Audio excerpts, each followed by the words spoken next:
আজকে খুব মজার একটা ভর্তা নিয়ে আইছি আপনাদের জন্য।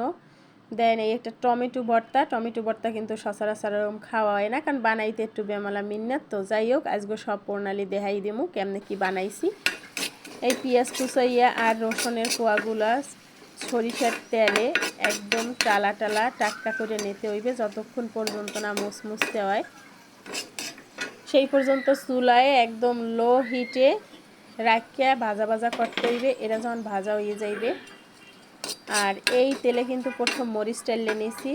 যাই হোক, এরাও দেহা মনে যে মরিচ প্লেটে উঠাই নিছি। মরিচগুলো একদম টাটকা করে ভাজে নিছি, যাতে ভিতরের যে আটিগুলো আছে ওই আটিগুলোও ভাজা হয়ে যায়, যাতে ভর্তায় খাওয়ার সময় খুব সুঘ্রাণ আসে। এ পর্যায়ে টমেটোগুলো দিয়ে দিয়েছিলাম তাওয়ার উপরে, জাস্ট চুলার তাপে পোড়া হওয়ার জন্য। এইটা পানিতে সেদ্ধ করলে কিন্তু এই ভর্তাটা খাইতে অতটা স্বাদ লাগে না, যতটা স্বাদ এই পোড়া টমেটো ভর্তায় লাগে। প্রত্যেকটা পাশ এরম খুন্তি দিয়ে আস্তে আস্তে উল্টাইয়া দাগ লাগাই নিতে হইবে। এই দাগ লাগার সাথে সাথে কিন্তু ভিতরে টমেটো সেদ্ধ হয়ে যাইবে।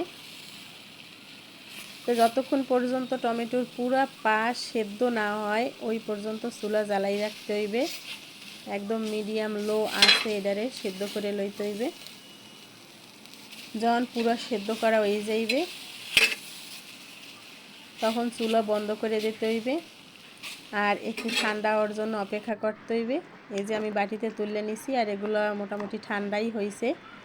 এখন হাত দিয়ে উপরের যে চামড়াটা যেটা পোড়া আর কি, ওই অংশটা এরম আস্তে ধীরে উঠেই ফেলাইতে হইবে। এটা কঠিন কিছু না, খুব সহজেই এই ছোলাটা কিন্তু উঠাইতেছে আগলা হইয়া। যাই হোক, সবগুলো ছোলা এরম আগলা করে ফালাই দিতে হইবে। এরপরে এই টমেটোটারে খুব ভালো করে হাতের সাহায্যে চটকাই লইতে হইবে, একদম যাতে কোনো আস্তা কোনো অংশ না থাকে সেই পর্যন্ত এটারে এই চটকাই নিতে হইবে। এরপরে যে মরিচ ডালা, পেঁয়াজ, রসুন এর বেরেস্তা নিছি, এইগুলোর সাথে লবণ আর হলো ধনিয়া পাতা দিয়া খুব ভালো করিয়া ভর্তাটা রেডি করতে হইবে। ধনিয়া পাতা কেউ চাইলে এই পেঁয়াজের সাথে কিন্তু টাইলেও লইতে পারেন। আমার দ্বারে কাঁচা ধনিয়া পাতাটা খাইতেই ভালো লাগে, মানে এটার ঘ্রাণটা খুব বেশি আসে, এই জন্য কিন্তু এটার আর টালি নেই।